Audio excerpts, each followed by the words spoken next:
Bonjour à tous et bienvenue à Voyage dans l'espace, où que vous soyez dans l'univers, nous espérons que vous allez bien. Aujourd'hui, Claude s'entretient avec un astrophysicien qui s'intéresse aux planètes qui sont plus grosses que la Terre mais plus petites que Neptune, ce que l'on appelle des mini-Neptunes. Curieusement, ce type de planète n'existe pas dans notre système solaire, mais ce sont les plus nombreuses dans la galaxie. C'est ce type d'exoplanète surprenante que va nous faire découvrir Pierre-Alexis Roy, doctorant en astrophysique à l'Université de Montréal, sous la gouverne du professeur Björn Bennecke, astrophysicien associé à l'Institut Trottier de recherche sur les exoplanètes, l'IREX. Dans le cadre de son doctorat, il étudie l'atmosphère des mini-Neptunes, une classe d'exoplanètes mystérieuses et intrigantes, nous dit-il. Pour ce faire, Pierre-Alexis utilise les observations faites par les télescopes Hubble et Webb. Et puisqu'aucune mini-Neptune n'existe dans notre système solaire, ces planètes nous posent de nombreuses questions concernant leur formation et leur composition. De quoi sont-elles faites ? Pourquoi sont-elles aussi fréquentes ? C'est le genre de questions auxquelles tente de répondre l'équipe de chercheurs dont fait partie Pierre-Alexis, qui participe aussi à divers projets de recherche avec le télescope Webb. En tant que membre de la communauté Early Release Science sur les exoplanètes, il a participé à la toute première caractérisation de l'atmosphère d'une exoplanète réalisée avec le télescope Webb, nommé WASP-39b. De plus, il participe à une étude approfondie du fameux système planétaire TRAPPIST-1 qui comprend au moins 7 planètes rocheuses qui ont plus ou moins la taille de la Terre et qui gravitent autour d'une naine rouge, une étoile un peu plus grande que Jupiter. Notons que durant l'entrevue, Pierre-Alexis fait appel à deux notions qui nous sont peut-être moins familières. Il parle de spectre qu'il utilise pour analyser l'atmosphère des exoplanètes. Il s'agit de la décomposition de la lumière recueillie par les télescopes permettant de détecter les éléments chimiques traversés par cette lumière. Il parle aussi de longueurs d'onde auxquelles on observe les planètes, comme la lumière visible, l'infrarouge ou bien les rayons X. Et selon les longueurs d'onde auxquelles on observe un objet, on voit différentes choses. Référez-vous donc au balado 77 sur le télescope spatial Webb pour plus d'explications. En terminant, nous aimerions remercier nos nouveaux supporters qui se sont ajoutés à notre équipage via Patreon. Merci à Xavier Ongaro, merci à Mathieu Cagnard et merci à Marc-Olivier Dion. Votre soutien est très apprécié. Montréal, à vous les studios. Merci Florent. Bonjour chers auditeurs, chères auditrices. C'est toujours un plaisir d'être derrière le micro, surtout qu'aujourd'hui, j'ai devant moi, par Zoom interposé, un jeune astronome vraiment intéressant. Vous allez voir, il fait des recherches vraiment fascinantes sur un type de planète qu'on connaît peu et qu'on va démystifier aujourd'hui. Bonjour Pierre-Alexis. Bonjour Claude, merci de me recevoir. Je suis vraiment enchanté d'être ici. C'est un plaisir, hein? On va voir intéressant. Dites-moi, dans un premier temps, je me demande toujours, moi, comment quelqu'un en vient à s'intéresser à un sujet aussi fascinant que l'astronomie, là, mais racontez-moi un peu votre démarche qui vous a mené à éventuellement vous passionner pour l'astronomie. Ben, j'aimerais ça vous dire que quand j'étais jeune, je disais à tout le monde que j'allais devenir astronome, mais ça serait vous mentir, parce que la vérité, c'est que je savais probablement pas c'était quoi un astronome. Avant plus tard dans mes études. Par contre, la science et les mathématiques, c'est toujours quelque chose qui m'a intéressé. Puis l'astronomie puis l'univers aussi. Je me rappelle quand j'étais plus jeune que mon père m'avait expliqué qu'il y a certains astres dans le ciel dont on peut voir la lumière même si l'astre est déjà mort parce que il est déjà tellement loin de nous que la lumière qui a quitté alors qu'elle était vivante arrive à nos yeux. Ça me fascinait. Mais cela dit, c'est vraiment plus, quand j'étais rendu au cégep, des études un peu plus avancées que les mathématiques puis la physique, ça m'a intéressé tellement que je me suis dit que j'allais faire des études là-dedans à l'université. Donc, j'ai fait un bac en mathématiques et en physique à l'université McGill. C'est un programme formidable, un programme demandant. C'est un joint honor, ça s'appelle, où tu fais l'équivalent des deux en même temps.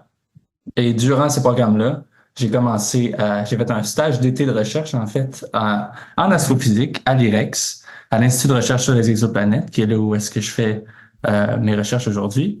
Et puis, en fait, c'est comme ça que je me suis retrouvé dans ce domaine astronomique-là. Je me suis un peu laissé guider par les opportunités et par ma passion pour la physique et les maths. C'est un peu par hasard que vous êtes arrivé à l'IREX et que là, vous avez découvert le domaine fascinant des exoplanètes. C'est un peu ça qui vous est arrivé? Ouais, en fait, je me rappelle que j'étais entre deux cours à McGill durant mon bac. Puis ben, j'ai un collègue qui m'avait dit, ah, cette semaine, c'est la date limite pour appliquer au stage d'été à l'IREX. Puis je pense que j'avais répondu, c'est quoi l'IREX? Je savais même pas c'était quoi. Puis j'ai regardé ça durant les jours qui ont suivi. C'est bon, l'Institut de recherche sur les exoplanètes. C'est un domaine qui semblait intéressant. J'ai appliqué. Euh, Puis bon, j'ai réussi à avoir un stage dans le groupe de Bjorn Benneke, mon superviseur. Puis j'ai vraiment découvert un domaine de recherche qui est en plein essor, qui est jeune. En fait, c'est la première exoplanète qui a été détectée et confirmée, c'est en 1995. Donc, c'est à peu près dans la même période où moi je suis né. Je suis né en 98. Puis si au début, dans ces années-là, on comptait les exoplanètes au compte-gouttes et on découvrait quelques planètes, ben aujourd'hui, c'est rendu un des grands domaines de l'astronomie. En fait, il y a des missions complètes de la NASA puis des autres agences spatiales dans le monde qui sont consacrées seulement à ça, les exoplanètes. Si on pense à Kepler, à TESS, à Ariel éventuellement, et même si on regarde le télescope James Webb, qui est dans l'espace depuis quelque temps, probablement la plus belle machine scientifique qui a été créée, ben, il y a environ 25 à 30 du temps d'observation qui est consacré à l'étude des exoplanètes. Donc, c'est vraiment un domaine en plein essor, puis on a tout à découvrir et tout à apprendre. Donc, c'est vraiment un domaine passionnant dans lequel travailler. Je suis entièrement d'accord avec vous. Je trouve que c'est le sujet en astronomie le plus intéressant, la découverte des exoplanètes, donc de planètes autour de d'autres étoiles. Dites-moi, qu'est-ce qui vous a amené à vous intéresser plus particulièrement aux mini-Neptunes? Bon, les mini-Neptunes, selon moi, c'est un type de planète qui est vraiment intriguant, vraiment mystérieux, surtout parce que il y en a pas des mini-Neptunes dans notre système solaire. C'est-à-dire que dans notre système solaire, dans nos planètes voisines qu'on connaît bien, ben, on a des planètes géantes gazeuses. Neptune, c'est la plus petite. Et ensuite, bon, ça va jusqu'à Jupiter, qui est la plus grosse. Puis, ben, à l'opposé, on a des petites planètes rocheuses, comme nous autres sur la Terre. Mais entre les deux, il y en a pas des planètes.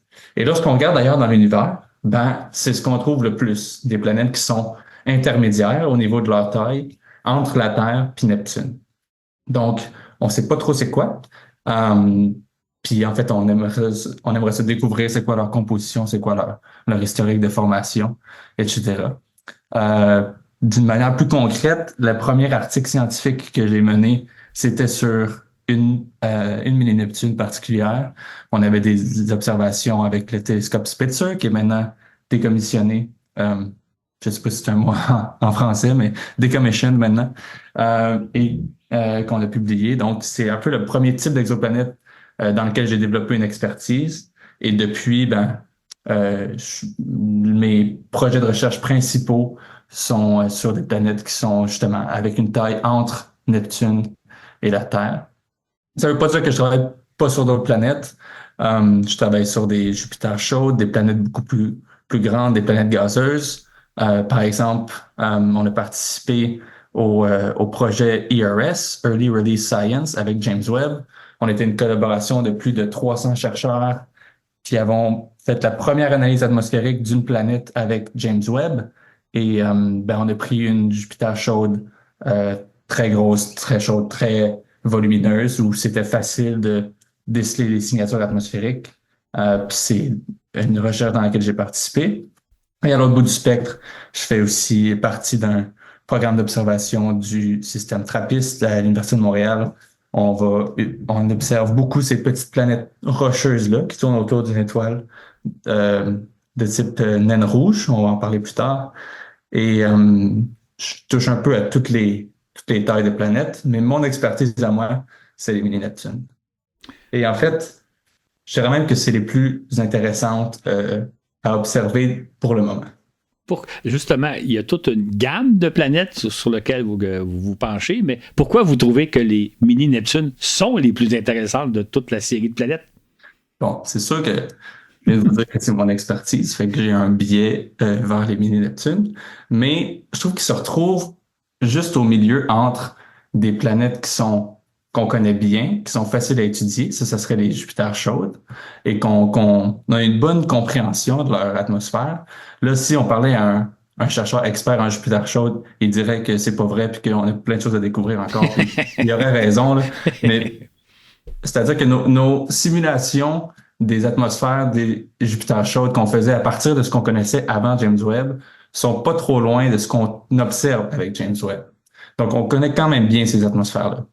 À l'autre bout du spectre, on a les planètes de la taille de la Terre, des petites planètes rocheuses terrestres, des petites atmosphères de rien du tout à la surface. C'est très difficile à observer, même avec un télescope puissant comme James Webb. C'est-à-dire qu'il faut répéter des observations à multiples reprises sur ces objets-là pour être capable de déceler leur atmosphère ou de même savoir s'il y a une atmosphère ou pas. Les mini-Neptunes sont un peu au milieu des deux. C'est-à-dire qu'on est capable d'observer ces planètes-là avec James Webb, et on a un peu de tout à apprendre parce qu'on n'avait pas vraiment une bonne idée de leur composition puis de leur formation avant James Webb. Avec Hubble, qui était notre meilleur instrument avant pour les observer, c'était plus difficile. C'était un peu à la limite des capacités de l'instrument. Puis bon, il y avait d'autres phénomènes scientifiques qui rendaient leur observation difficile. Maintenant, avec James Webb, on a vraiment un instrument qui est parfait pour apprendre c'est quoi la composition des mini-Neptunes. Effectivement, c'est vraiment le domaine, surtout qu'on va le dire dans quelques minutes, là, mais c'est les planètes, je pense, le type de planète le plus abondant, donc il y a beaucoup de choses à observer, à étudier. Depuis une trentaine d'années, on a découvert des milliers d'exoplanètes de toute taille. Hein. Les plus petites ont à peu près la taille de la Lune. Les plus grosses sont nettement plus grosses que Jupiter. Et à mi-chemin, quelque part, il y a les fameuses mini-Neptunes. De quoi il s'agit? De quoi parle-t-on? Quel genre de planète il s'agit? Bon, on peut commencer par décrire Neptune, puis ensuite de là, on va extrapoler sur c'est quoi une mini-Neptune. Neptune, c'est une planète qui a 4 fois le rayon de la Terre. Donc, en termes de volume, c'est une 60aine de fois le volume de la Terre.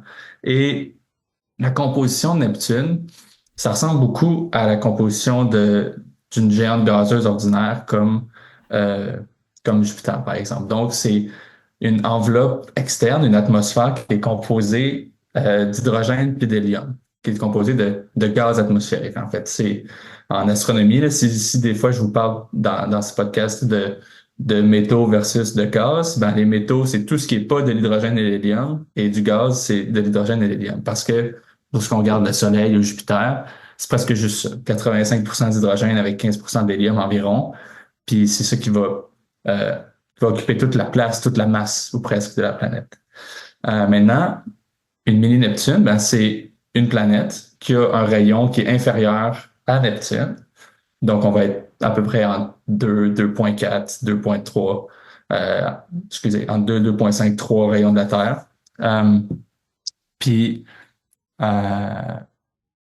oui, en fait, plus petit que ça, on appelle ça des super-terres, lorsqu'on a environ entre 1 et 2 fois le rayon de la Terre. Donc, les mini-Neptunes sont plus que 2 fois la taille de la Terre, alors que les super-terres sont inférieures à 2. On en a parlé, vous et moi, avant, là, mais apparemment qu'il n'y a pas beaucoup de planètes qui ont à peu près la dimension 2 fois celle de la Terre. Il y en a beaucoup qui ont à peu près 1,5 fois et moins. Il y en a qui ont plus que 2. Est-ce qu'on sait pourquoi il y a une espèce de creux au niveau des planètes qui auraient à peu près 2 fois la taille de la Terre? Oui, en fait, ça, c'est une question de recherche très actuelle. C'est ce qu'on appelle la vallée du rayon. En fait, maintenant qu'on connaît des milliers d'exoplanètes, on est à même de se poser la question, c'est quoi les planètes les plus fréquentes? Puis c'est quoi la distribution des planètes en fonction de leur taille? Puis lorsqu'on fait cet exercice-là, on se rend compte de 2 choses. Premièrement, il y a beaucoup plus de planètes qui sont plus petites que Neptune que des planètes qui sont plus grosses. C'est-à-dire que des géantes gazeuses, on en connaît plein parce qu'ils sont faciles à découvrir, parce qu'ils sont massifs puis grosses, puis ont des gros signaux, mais sont vraiment moins fréquentes autour des étoiles que des planètes de la taille de Neptune ou plus petites.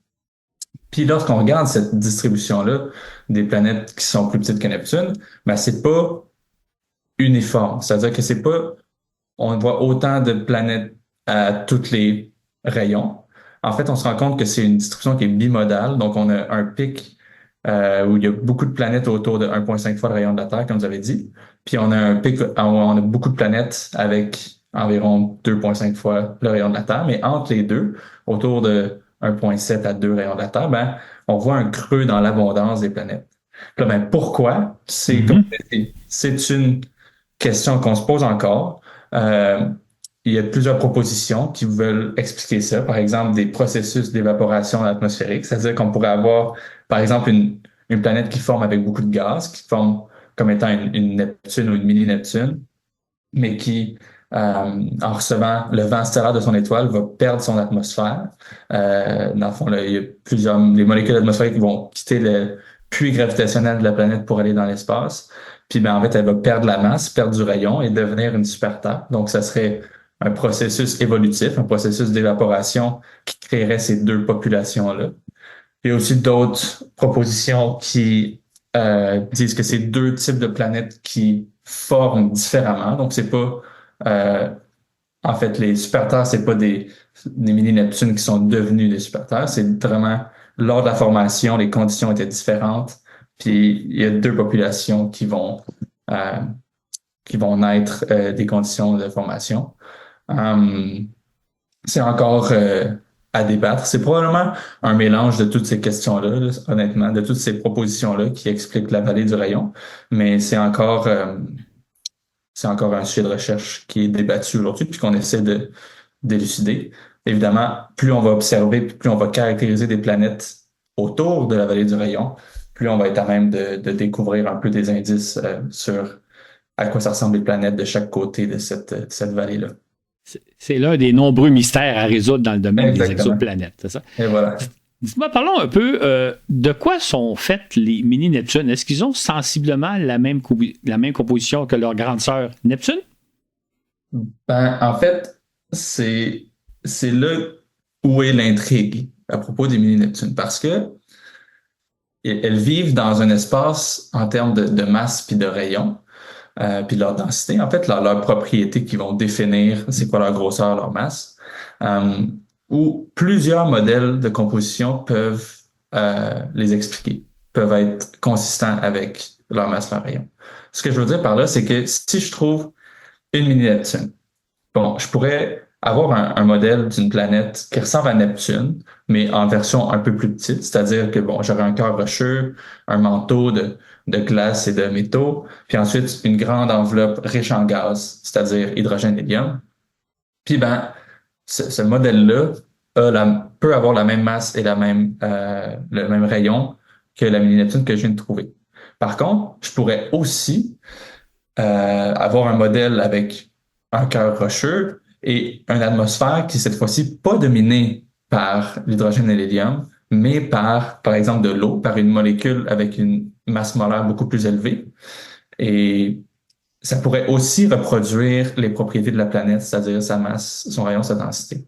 Donc, on est un peu dans l'impasse. On peut pas, avec juste la connaissance de la masse et du rayon d'une mini-Neptune, savoir c'est quoi sa composition. Il faut aller plus loin, il faut aller trouver un peu, il faut aller mesurer c'est quoi les constitutions de son atmosphère pour réussir à les discerner. Puis ben, c'est en fait le point central de ma recherche. C'est le genre de recherche que vous faites. D'ailleurs, vous vous intéressez à une des mini-Neptunes, en fait à plusieurs autres, mais il y en a une en particulier qui vous intéresse, qu'on appelle du joli nom de GJ9827D. Qu'est-ce qu'elle a de particulier, cette planète-là? Pourquoi vous vous intéressez particulièrement à elle? Bon, cette planète-là, GJ9827D, c'est une Neptune, elle a 2 fois la taille de la Terre. Maintenant, pendant qu'on est en train de nommer des planètes, je peux juste rappeler qu'on nomme les planètes après les étoiles. Donc, c'est-à-dire que GJ9827, c'est une étoile qu'on connaissait déjà. On a découvert autour de cette étoile-là 3 planètes. Lorsqu'on découvre des planètes autour d'une étoile, on va leur mettre une petite lettre majuscule. Donc, ça va devenir planète B, planète C et planète D, parce qu'on connaît 3 planètes autour de cette étoile-là. Donc, 2 fois le rayon de la Terre, 3,5 fois sa masse, orbite son étoile à environ 5% d'une unité astronomique, donc beaucoup plus près de son étoile que nous, on l'est du Soleil. Ce qui lui donne une période orbitale de 6,2 jours. C'est-à-dire que ça prend une année là-bas, ça prend 6 jours. Là, c'est Noël à tous les 6 jours sur les 98-27D. Et à cause de cette proximité-là de son étoile, même si c'est une étoile qui est un petit peu plus froide que le Soleil, il fait chaud. Donc, sur la température à l'équilibre, la planète est autour de 600 degrés. Donc, c'est pas en zone habitable. On s'attend pas à trouver de l'eau liquide sur cette planète-là. Et en termes de la distance qui nous sépare du système, c'est une centaine d'années-lumière. Donc, ça reste relativement proche de nous. C'est parfait pour observer avec nos télescopes. Et maintenant, qu'est-ce qui fait en sorte qu'elle est intéressante, cette planète-là? Ben, comme je vous dis, c'est qu'elle se retrouve directement dans cet espace dégénéré où on pourrait expliquer sa masse puis son rayon avec soit un modèle de mini-Neptune, c'est-à-dire une planète riche en hydrogène et en hélium, un gros atmosphère étendu, ou avec une atmosphère qui est, au lieu d'être dominée par du gaz, qui est dominée par de l'eau. De l'eau sous forme de vapeur, sous forme gazeuse évidemment, mais ça donne un régime atmosphérique très différent parce que les molécules d'eau sont beaucoup plus lourdes que les molécules d'hydrogène, par exemple. Et donc ça, c'est les deux scénarios qui pourraient expliquer les propriétés de cette planète-là. Maintenant, ce qui est intéressant avec cette planète-là, c'est que comme elle reçoit énormément d'énergie de son étoile, sa température à l'équilibre est assez élevée, elle est près de son étoile, ben on peut faire des estimés, on peut estimer est-ce qu'on pense que la planète pourrait garder une atmosphère d'hydrogène et d'hélium, une atmosphère léger, contre le vent stellaire qu'elle reçoit. Puis on pense que cette planète-là, sa masse est trop faible pour que son champ gravitationnel soit capable de garder une atmosphère léger sur elle.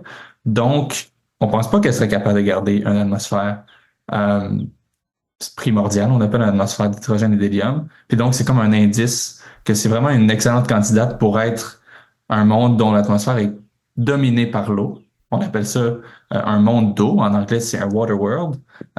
C'est un type de planète qui a été théorisé il y a longtemps, mais on n'a jamais directement mesuré une atmosphère riche en eau sur une exoplanète. Donc, cette planète-là, c'est un bon exemple de ça. Et maintenant, dans notre plus récent article sur cette planète-là, ce qu'on a fait, on est allé justement essayer de mesurer la composition de l'atmosphère de la planète avec le télescope Hubble. Donc, ça a été un long programme. On a observé 11 transits de la planète, 11 fois la planète passer devant son étoile et mesurer la petite diminution lumineuse qui arrive lorsqu'on l'observe, un peu comme une mini-éclipse, si vous voulez, comme celle qu'on a pu observer il y a 2 semaines, ceux qui sont en Amérique du Nord. Et puis, on a pu, avec cette méthode-là, trouver la présence d'eau dans l'atmosphère de cette planète-là, ce qui est très excitant du point de vue de cette possibilité-là que cette planète-là soit une planète riche et dominée par l'eau au niveau de son atmosphère. Maintenant, nos données Hubble n'ont pas pu mesurer l'abondance moléculaire de l'eau dans l'atmosphère de manière définitive, c'est-à-dire qu'il pourrait y avoir ce scénario-là où l'eau est principalement est le principal constituant de l'atmosphère, mais ça pourrait être aussi un cas où c'est une atmosphère d'hydrogène et d'hélium avec un peu d'eau et beaucoup de nuages, ce qui fait en sorte que on obtient un spectre à peu près similaire à un spectre où on n'aurait que de l'eau. Donc, il va falloir réobserver cette planète-là avec James Webb pour pouvoir répondre à cette question-là, puis en fait savoir combien il y a d'eau, puis est-ce que c'est vraiment un monde d'eau, est-ce que c'est vraiment un water world. Puis c'est en fait un programme qu'on est en train de mener avec le télescope James Webb en ce moment. On est à peu près à mi-chemin. On a eu 2 visites sur 4 pour l'instant, puis on est en train de travailler sur l'analyse de ces données-là. J'ai cru lire, si je me trompe pas, que selon un des scénarios, cette planète-là pourrait être composée même jusqu'à moitié d'eau et à moitié de roches, ou en tout cas de substances beaucoup plus lourdes. Est-ce que c'est possible que ce soit une planète composée à moitié d'eau? Ça serait un peu surprenant pour notre vision terrestre des choses. Ouais, ben en fait, je pense que lorsqu'on a dit ça dans notre entrevue avec la NASA, c'était un peu pour imager moitié roche, moitié eau, mais ça serait pas loin de ça. Peut-être que les pourcentages changeraient, là, je me rappelle plus exactement, mais tu sais, ça pourrait être, on aurait à peu près, je sais pas, 60% de la masse dans le cœur avec, bon, énormément de métaux puis de roches, mais l'enveloppe de la planète, ça serait une enveloppe d'eau qui pourrait représenter jusqu'à 25, 30, 40, 50% de la masse totale de la planète. Donc oui, ça pourrait être une planète où énormément de la masse ou du budget de masse qu'on appelle est sous la forme de molécules d'eau. Puis c'est en fait, ça serait vraiment une découverte ou en fait une confirmation intéressante si on était capable de montrer ça avec James Webb. Euh, ce qui est un peu ce qui est un peu difficile avec ces types de planètes-là, c'est que lorsqu'on observe une atmosphère, bon, nous autres, qu'est-ce qu'on va chercher dans nos spectres qu'on obtient avec James Webb ou avec Hubble, par exemple? Ce sont les signatures atmosphériques de l'eau, par exemple. Si j'ajoute de l'eau dans une atmosphère qui est riche en hydrogène, ben, au début, je vais augmenter l'amplitude de ces signatures de l'eau-là parce que j'ajoute un peu de la molécule que je suis en train d'essayer d'observer. Mais lorsque j'en ajoute tellement que l'eau devient le constituant principal de l'atmosphère, ben là, l'atmosphère, au lieu d'être une atmosphère puffy puis étendue d'hydrogène puis d'hélium, comme un peu une atmosphère comme Jupiter, ben là, l'atmosphère est composée principalement d'une molécule lourde, donc il est beaucoup plus petit, beaucoup plus écrasé par la gravité. Donc, c'est beaucoup plus difficile à observer. C'est un peu contre-intuitif, mais lorsqu'on observe les atmosphères des exoplanètes, il y a une transition où lorsqu'on ajoute de plus en plus de la molécule qu'on recherche, à un moment donné, le signal, il commence à diminuer un peu. Donc, c'est pour ça qu'il faut avoir des meilleurs instruments pour réussir à trouver exactement la quantité d'eau qu'il y a dans l'atmosphère de cette planète-là. Il faut dire peut-être aussi que si on parle d'une planète d'eau, il fait très très chaud sur cette planète-là parce qu'elle est très proche de son étoile. Il fait, j'avais lu quelque part, quelque chose comme 600 degrés Celsius ou Kelvin. On est à peu près au même niveau à ce moment-là. Ça serait pas agréable d'aller se baigner dans cette eau-là. Exactement. C'est pas, on parle pas d'eau liquide. On parle d'eau sous forme de vapeur. Là. C'est une planète dont l'atmosphère est à l'état gazeux, c'est sûr. Mais ça reste quand même, ça resterait quand même une première que de directement observer une atmosphère qui est dominée par autre chose que par de l'hydrogène puis de l'hélium. Exactement. Un monde très intéressant. Juste pour préciser, on parlait tantôt de la façon de nommer la planète. La planète s'appelle GJ 9827D. Le GJ, c'est les initiales de deux astronomes, je pense, qui sont allemands, j'oserais dire au nom imprononçable, qui ont comme assemblé un catalogue des étoiles qui n'était pas trop loin de nous. Je pense genre à moins de 100 années-lumière de nous. Donc, ils ont fait un catalogue d'étoiles dans les années 1950-60 qui donne le catalogue GJ et chaque étoile reçoit un matricule, d'où le matricule qui va être 9827. Ça, c'est le nom de l'étoile à l'origine autour de laquelle on a découvert 3 planètes. Cette planète-là gravite justement autour d'une étoile un peu particulière qu'on appelle des naines rouges. Et ce qui est peut-être intéressant de savoir, c'est que c'est le type d'étoile le plus abondant dans notre galaxie, c'est-à-dire qu'on estime, si je ne m'abuse, qu'environ 75% de toutes les étoiles de notre galaxie, ce sont des naines rouges. Ce ne sont donc pas des étoiles comme notre Soleil, mais des étoiles beaucoup plus petites. Est-ce que vous pouvez nous décrire un peu qu'est-ce que c'est qu'une naine rouge, à quoi ça ressemble par rapport un peu à notre Soleil, donc une étoile très différente de celle qu'on est habitué d'observer tous les jours dans le ciel? Oui, exactement. En fait, les étoiles naines rouges, le vrai terme astrophysique, c'est une étoile de type M. Donc, on classifie les étoiles avec les types, c'est des lettres majuscules, en fonction de leur température. Donc, les étoiles les plus chaudes, c'est des étoiles O. Ensuite, B, A, F, G, K, M. La phrase magique pour retenir cette séquence-là, c'est en anglais « Oh, be a fine guy, kiss me ». Notre Soleil à nous, c'est une étoile de type G. Et donc, c'est à peu près au milieu de la séquence.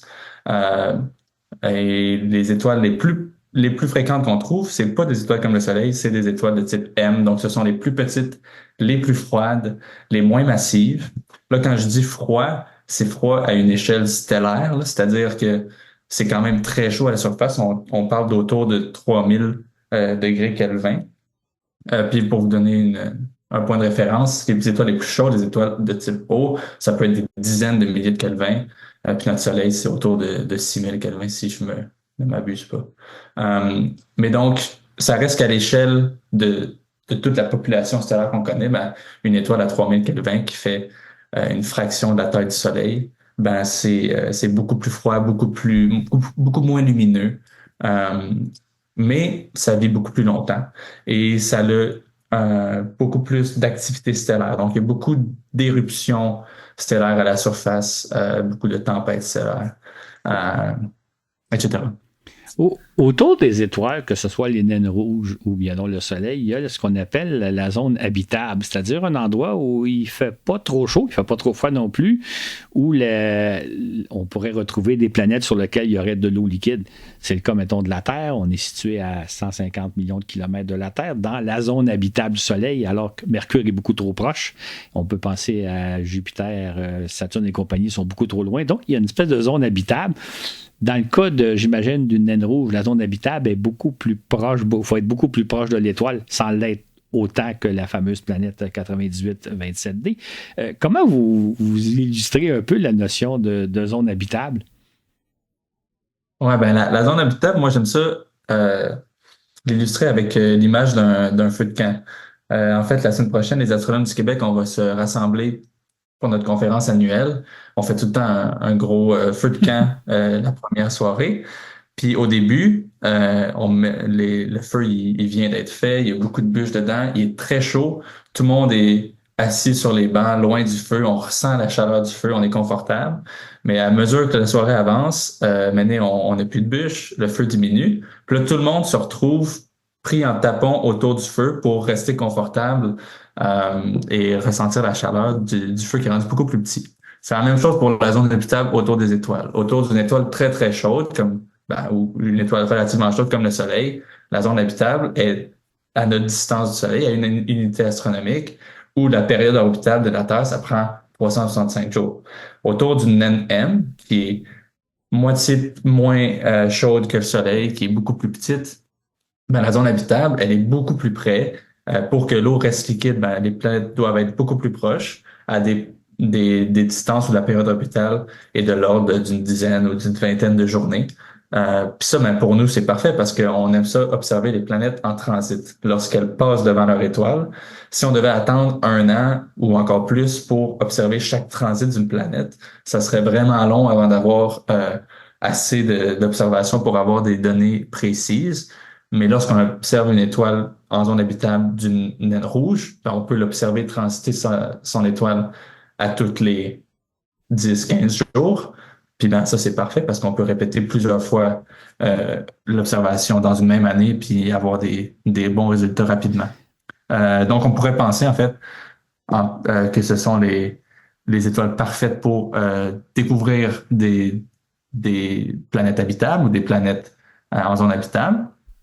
Puis d'un point de vue de la découverte de nos planètes, comme ces étoiles sont plus petites, c'est aussi plus facile de les étudier. C'est-à-dire que si je prends une planète comme la Terre qui transite vis-à-vis le Soleil, ben la Terre est tellement petite par rapport au Soleil que c'est très difficile de voir cette mini-éclipse, de voir cette diminution lumineuse qui est produite par le fait que la planète va obstruer le disque de l'étoile lorsque j'observe la planète en transit. Mais si la même planète de la taille de la Terre est autour d'une étoile qui est beaucoup plus petite, grosse comme Jupiter peut-être, il y a des planètes, excusez, il y a des étoiles M qui sont aussi petites que Jupiter, mais là, le ratio d'air entre la Terre et Jupiter est beaucoup plus avantageux pour que on voit le transit très bien avec nos instruments, qu'on puisse le mesurer facilement.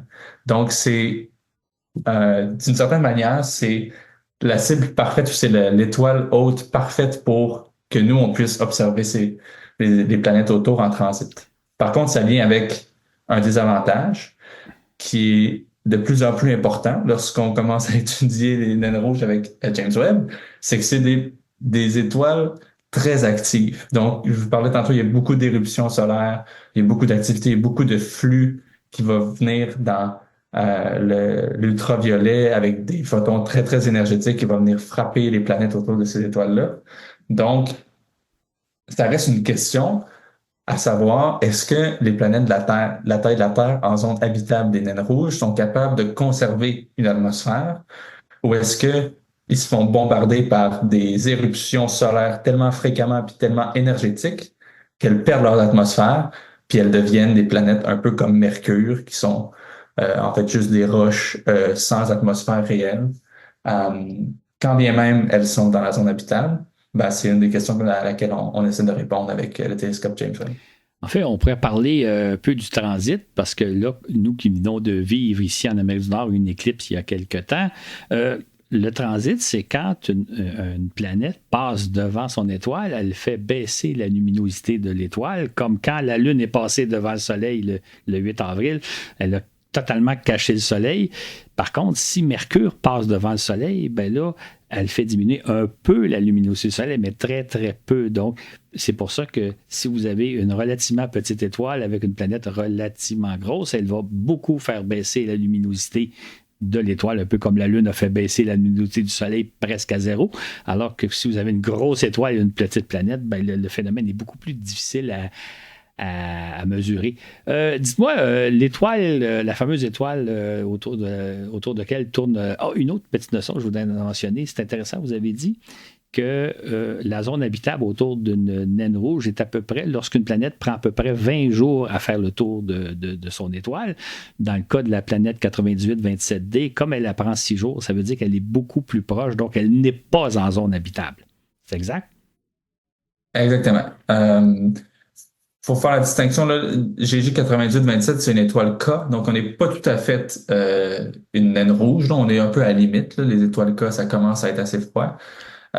Mais donc, on a les deux. On a une étoile qui est quand même chaude, on est environ à 4500 degrés, puis on est très près, on est à 6 jours. Donc oui, la température monte sur la planète, puis tout est à l'état gazeux. Qu'est-ce qu'on connaît de cette étoile-là? Elle est quoi, à peu près un peu plus grosse que Jupiter, ou ça ressemble à quoi une étoile K comme le 9827? C'est quand même plus gros. On est au 10e environ du rayon du Soleil. OK. Il y a 3 planètes qui ont été découvertes autour, planète B, C, D, qui sont des super-terres pour les planètes B et C. On parle de 1,6 et 1,2 fois le rayon de la Terre. Et la planète D dont j'ai parlé tantôt est environ 2 fois le rayon de la Terre. On est à 1,5 Neptune. Et les 2 autres planètes sont encore plus près de l'étoile que notre planète D qu'on a étudiée. C'est-à-dire qu'elles font le tour en 1,2 et en 3,6 jours. Donc, la température à l'équilibre est encore plus chaude sur ces planètes-là. Donc, c'est vraiment un petit, un petit système, j'ai juste le mot en anglais, là, close Très in. compact.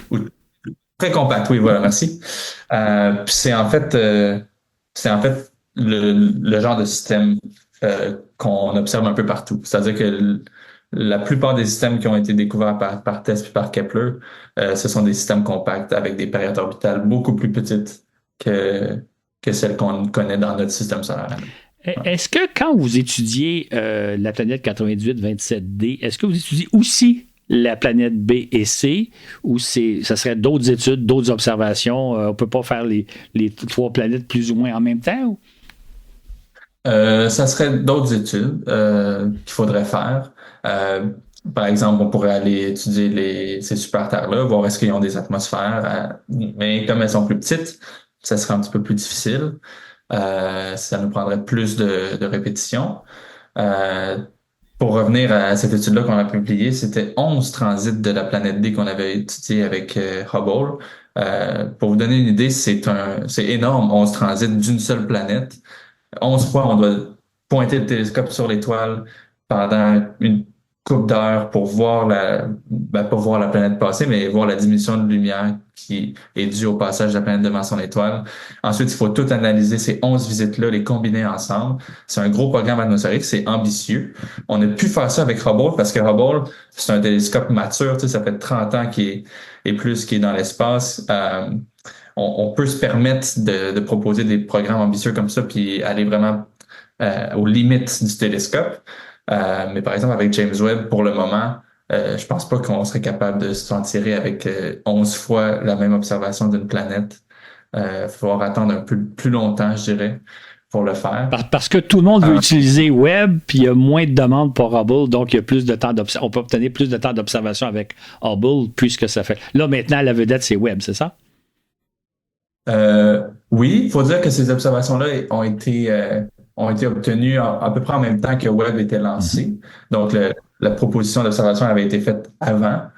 Mais ça reste que oui, juste d'un point de vue, lorsqu'on veut faire un projet d'observation, il faut il faut demander, faire une proposition, puis ensuite c'est évalué par un panel qui va décider est-ce que c'est faisable ou pas. Puis bon, ça évolue un peu tous les aspects de la demande. Est-ce que c'est une bonne idée scientifique? Est-ce que on va trouver des choses intéressantes sur cette planète-là, etc. Mais au bout du compte, combien ça va prendre de temps? Est-ce qu'on est en train de demander un petit programme rapide qu'on est capable de faire assez rapidement, assez rondement? Ou est-ce que c'est des dizaines et des dizaines d'heures qui vont être utilisées pour ce programme-là? C'est un peu le prix du programme. Puis plus tu veux mettre du temps dans un programme, plus tu vas avoir des bonnes observations, puis tu vas aller chercher les détails, puis réussir à augmenter ton signal sur bruit. Mais par contre, plus c'est coûteux en temps de télescope, donc plus tu t'exposes à ce que ta demande soit possiblement refusée parce que ça prend trop de temps. Qu'est-ce que va? On s'est écarté, là, mais tout ça Non, pour c'est dire bon. que c'était un programme qui était juste pour la planète D, puis il faudrait en faire d'autres pour observer les autres plus petites planètes du système. Puis maintenant que James Webb est dans l'espace, ben, je pense que ça serait l'instrument pour le faire. Qu'est-ce que va vous permettre de faire de plus, Webb? Ben Webb, premièrement, beaucoup plus gros miroir que Hubble. Donc, qui dit plus gros miroir, dit plus de lumière, plus de photons, plus de signal. Alors déjà là, on est content. Maintenant, il y a une stabilité puis une précision qui est inégalée dans l'espace. Puis le gros avantage, puis le gros changement, c'est que Webb, c'est un télescope infrarouge. C'est-à-dire que il observe pas les mêmes longueurs d'onde de lumière que Hubble. En fait, oui, il observe les mêmes, mais il en observe plus. Hubble, lorsqu'on on voulait observer une planète en spectroscopie, mais on avait principalement un spectre qui allait de 1 à 2 microns, 1 à 2 micromètres. Donc, c'était dans le proche infrarouge, on l'appelle. Maintenant, avec James Webb, on peut observer une planète puis avoir un spectre qui va de 0,8 à 5 ou même 10 et 12 micromètres. Donc, on étend la région en longueur d'onde qu'on est capable d'observer. On s'en va très creux dans l'infrarouge. Puis ben, ça, en fait, ça vient lorsqu'on observe un spectre d'une atmosphère d'exoplanète, ben nous, ce qu'on cherche, ce sont les signatures moléculaires qui varient d'une molécule à l'autre, puis qui va avoir des signatures différentes pour chaque molécule. Puis ben, ces signatures-là sont étendues dans tout le spectre de la lumière. Donc, si on étend le spectre lumineux, ben, on est capable d'aller chercher plus de molécules, on était capable d'aller chercher plus de signatures de la même molécule, par exemple. Avec Hubble, entre 1 et 2 microns, on pouvait principalement mesurer la présence d'eau et de méthane, par exemple, qui ont une bande d'absorption à 1,5 micron environ. Maintenant, avec James Webb, ben, dans tout cet espace de longueur d'onde-là, ben, on peut trouver de l'eau, on peut trouver du méthane, on peut trouver du CO2, on peut trouver des molécules avec du sulfure, on peut trouver d'autres molécules avec du carbone. Puis on n'obtient pas juste une signature ou une bande moléculaire de chaque molécule, mais on a plusieurs bandes moléculaires de chaque molécule. Donc ça vient changer la game là, totalement d'avoir James Webb dans l'espace. Intéressant. Vous étudiez évidemment d'autres systèmes planétaires, d'autres planètes, d'autres exoplanètes, dont vous faites partie des nombreux astronomes, je pense, qui se passionnent pour un système qui fait beaucoup jaser, qu'on appelle TRAPPIST-1. C'est un système vedette. Pourriez-vous nous rappeler dans un premier temps un peu c'est quoi TRAPPIST-1 et en quoi il est intéressant? Ouais, TRAPPIST, c'est le Superstar System que j'aime appeler. Pourquoi il est si intéressant? Bon, tout d'abord, on vient de parler des petites étoiles M qui font en sorte qu'on est capable de trouver les planètes puis les étudier facilement parce que les étoiles sont si petites. Ben, TRAPPIST-1, c'est exactement ça. C'est une étoile naine rouge à peine plus grosse que Jupiter. Donc, c'est vraiment une petite étoile. Puis autour de cette étoile-là, il y a 7 petites planètes rocheuses environ de la taille de la Terre. Puis il y a 3 de ces planètes-là qui sont dans la zone habitable de cette étoile-là. Donc, c'est vraiment un parfait système pour étudier les planètes terrestres autour des naines rouges. On appelle ça des M-Earth ou des MERTH, des fois en anglais. Puis, en fait, il y a eu un grand programme à l'Université de Montréal qui est mené par temps garanti d'observation et par le programme d'une de mes collègues, Olivia Lim, où on va observer les transits de plusieurs de ces planètes-là et essayer de déceler une atmosphère à leur surface. Comme je l'ai dit, ça va directement dans cette grande question qu'on se pose dans le domaine, qui est est-ce que les planètes autour des naines rouges sont capables, en fait, est-ce que les planètes terrestres, excusez-moi, les petites planètes rocheuses sont-elles capables de garder une atmosphère contre l'activité stellaire de leur étoile haute? Puis en fait, c'est ce qu'on est en train d'étudier avec James Webb. Mais il y a aussi d'autres groupes de recherche partout dans le monde qui fait un peu le même type de recherche que nous sur ce système-là. C'est vraiment un des systèmes qui a frappé l'imaginaire, je dirais, pas juste de la communauté scientifique, mais de tout le monde, en fait. Lorsque ça avait été découvert, ça avait été un article retentissant en 2017, ce système-là. Exactement. En fait, il faut imaginer, là, vous êtes dans un système où les planètes sont très rapprochées les unes des autres parce qu'elles sont toutes à peu près collées sur leur étoile. 7 planètes qui ont à peu près la dimension de la Terre. Fait que vivre sur l'une de ces planètes-là en zone habitable, ça doit être assez fantastique. Hein? Il doit y avoir beaucoup d'action. Malheureusement, l'étoile étant très active, c'est très probable que les conditions ne soient pas propices à la vie, mais ça fait un système absolument fascinant à explorer. Dites-moi, qu'est-ce qu'on a observé jusqu'à maintenant sur TRAPPIST-1 avec le télescope Webb? Qu'est-ce qu'on a détecté ou pas détecté peut-être? Ouais. Pour l'instant, il n'y a pas eu de détection d'atmosphère sur les planètes du système. En tout cas, pas de détection convaincante. Souvent, on va se retrouver avec, en termes de spectroscopie de transit, avec des spectres plats. Donc, ça veut dire que soit il n'y a pas d'atmosphère, puis en fait, le rayon apparent de la planète ne change pas en fonction de la longueur d'onde parce qu'il n'y a pas de molécule atmosphérique qui le fait changer. Ou soit, il pourrait y avoir une atmosphère, mais qui est cachée en dessous d'un couvert nuageux opaque. Ça pourrait être une autre explication. Mais pour l'instant, il n'y a aucune de ces planètes-là qui semble avoir une atmosphère. Faut dire aussi que les planètes les plus éloignées de l'étoile, on n'a pas encore les résultats publiés pour l'instant. C'est-à-dire que les planètes les plus près, TRAPPIST-1b, TRAPPIST-1c, elles sont les plus près de leur étoile, elles font le tour de l'étoile en quelques jours, je pense. C'est les plus chaudes, c'est celles qu'on s'attendrait le moins à ce qu'elles soient capables de garder leur atmosphère. Ça sera intéressant de voir les 2-3 planètes les plus éloignées si on pense qu'elles sont capables de les garder. Mais pour l'instant, il n'y a pas de détection atmosphérique sur les planètes du système. Okay. Mais on n'a pas encore les données pour les planètes D, E, F, où là, il y a peut-être, on n'a pas encore mesuré s'il y a une atmosphère ou pas. C'est à venir comme données. Exact. Ouais, en fait, nous autres, on a travaillé sur G. Okay. C'est un article qui doit sortir bientôt. Mais les autres planètes, c'est pas encore. Okay. Je pense que les données sont obtenues, mais par exemple, planète H, qui est la plus loin, c'est pas nous qui avons les données, puis ça n'a pas encore été partagé avec le Il y a des gens qui savent des choses qu'on ne sait pas encore pour l'instant. Potentiellement, ouais. À suivre. Un autre système qui vous intéresse, c'est une planète avec le joli nom de LP 791. 18. C'est encore là, c'est un système, je pense, où il y a 3 planètes. Qu'est-ce qu'il y a d'intéressant sur ce système-là, qui montre d'ailleurs, j'ouvre une parenthèse, mais qui montre beaucoup la diversité de tout ce qu'on trouve dans notre galaxie, là. Donc, parlez-nous de ce système-là au nom un peu complexe et pas très romantique.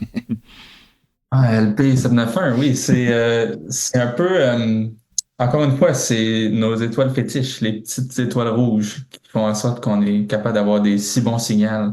Parce qu'elles sont tout petites. Donc, c'est un peu le même genre d'étoile que TRAPPIST, très petite naine rouge.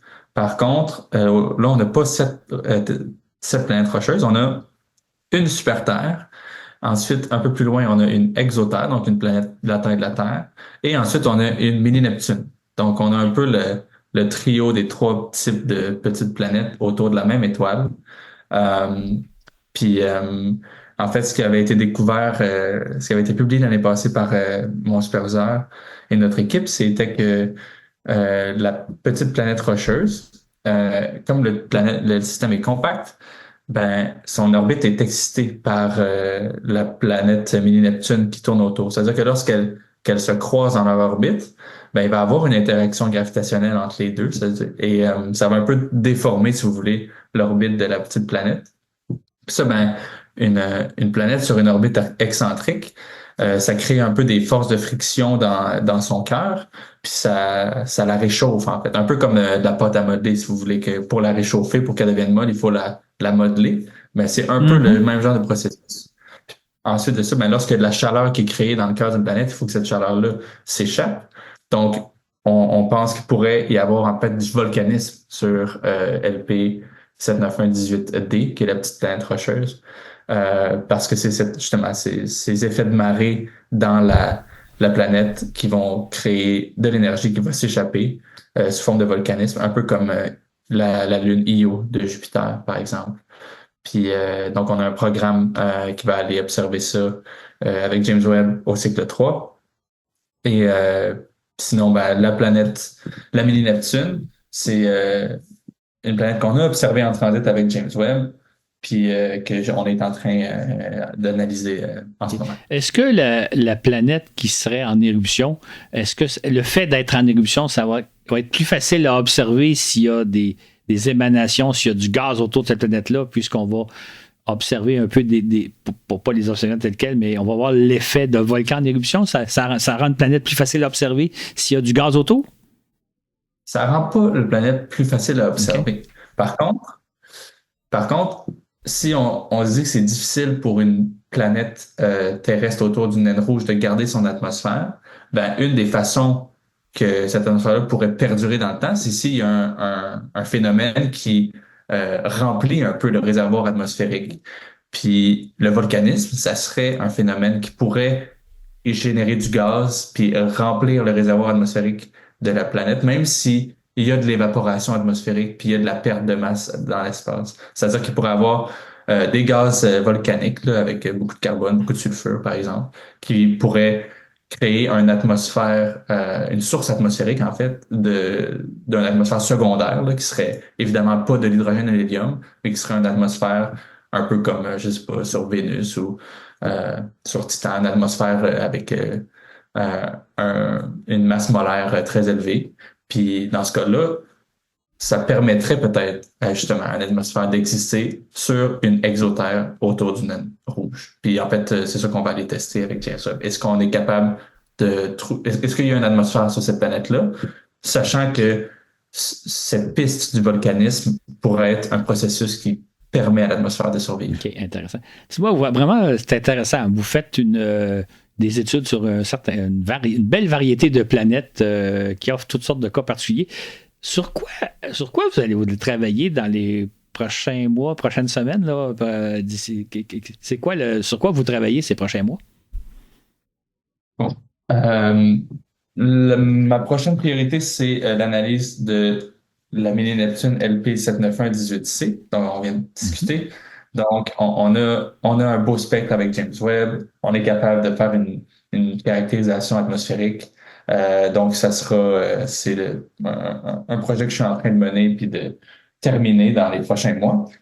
Ensuite de ça, on a encore un beau catalogue d'observations James Webb qui s'en vient.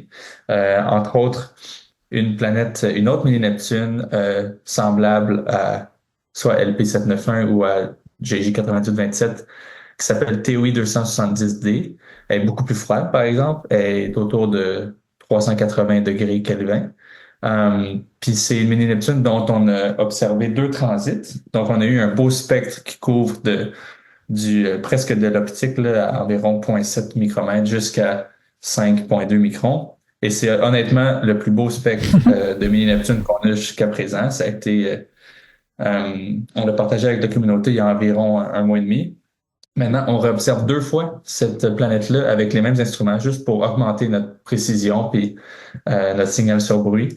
Puis ça sera effectué cet été. Donc, ça sera un des projets de faire un peu l'analyse finale de notre programme avec une fois qu'on a toutes les observations et de confirmer un peu toutes les détections on a déjà mis de l'avant, c'est-à-dire le méthane, le CO2, des traces d'eau et des traces même de CS2, qui est une molécule bien spéciale à trouver sur une planète. En fait, c'est la première fois qu'on trouve ça en astrophysique sur une exoplanète. Et finalement, je suis aussi le chercheur principal de 2 programmes d'observation James Webb, où on va aller observer, encore une fois, des mini-Neptunes, mais là, dans le régime où elles sont très, très chaudes et très, très massives. Donc, ça reste des planètes plus petites que Neptune, mais avec une masse très, très grande, presque aussi massive que Neptune, sinon plus, et avec une température très, très élevée, très, très près de leur étoile. Les températures d'équilibre de ces planètes-là sont d'environ 1500 et même 2000 Kelvin. Donc, c'est ultra chaud, ultra dense. C'est des planètes, encore une fois, qu'on connaît pas, qui sont un peu exotiques. C'est-à-dire que même parmi les mini-Neptunes qui sont super abondantes, des aussi chaudes, il n'y en a pas beaucoup. Puis ça nous donne une perspective intéressante d'aller observer potentiellement un stade d'évolution avancé d'une planète, une mini-Neptune un peu normale, mais qui aurait peut-être perdu beaucoup d'atmosphère d'hydrogène et d'hélium parce qu'elle s'est retrouvée très près de son étoile, exposée à l'évaporation stellaire, par exemple, à l'évaporation atmosphérique. Donc, voilà. Intéressant, tout ce que vous étudiez. Dites-moi, une dernière question, là. J'ai le goût d'un peu de vous faire rêver. Si vous rêvez, je ne sais pas, le soir avant de faire dodo, là, qu'est-ce que vous aimeriez peut-être étudier, explorer, découvrir? Là? Ça serait quoi votre rêve le plus fou compte tenu de ce à quoi vous avez accès? Ben, écoute, mon vrai rêve, c'est que toutes nos observations de James Webb se passent bien, puis qu'il n'y ait pas de problème, puis qu'on ait des belles données qui nous permettent de faire notre science. Ça, c'est le rêve que je fais en me couchant le soir. Okay. Mais là, qu'est-ce que je voudrais découvrir? Honnêtement, je dirais que la découverte à laquelle on s'attend pas, c'est la plus intéressante, selon moi. Donc, ouais, j'aimerais ça être surpris par les specs qu'on va recevoir. Puis que ça vienne challenger un peu nos idées sur ces atmosphères-là. C'est un peu déjà ce qui est arrivé avec, par exemple, TOI 270 qui est venu changer un peu notre façon de voir l'intérieur des mini-Neptunes. Ça serait le fun de confirmer ça avec nos prochaines observations. Puis pour ce qui est de mes programmes à moi où on va observer les planètes ultra denses, ben ça va être un peu dans les premiers spectres dans l'infrarouge de ces genres d'objets-là. Donc, ça va être vraiment curieux, en fait, de voir qu'est-ce qu'on va réussir à trouver autour de ces planètes-là. Mais j'espère être surpris. C'est ce qui serait le plus cool. C'est la beauté de la science, de découvrir quelque chose à laquelle on s'attendait vraiment, vraiment pas, puis qui oblige un peu à réviser nos modèles. Écoutez, Pierre-Alexis, ça a vraiment été très, très intéressant. J'espère qu'on va voir éventuellement faire une suite, peut-être dans une année ou deux, voir où vous êtes rendu dans vos recherches, parce que ça montre un peu la diversité sur quoi on travaille et c'est un domaine, je pense, où tout est à découvrir. C'est ça qui est fascinant dans le domaine des exoplanètes. Ouais, ben, je vous remercie. Ça va me faire plaisir qu'on se rejase dans une couple d'années si justement nos recherches ont porté fruit. Ça a été super plaisant. Je vous remercie encore de l'invitation. Ben, merci beaucoup, puis au plaisir de garder contact ensemble. Merci et bonne chance dans vos travaux. Merci beaucoup. Salut.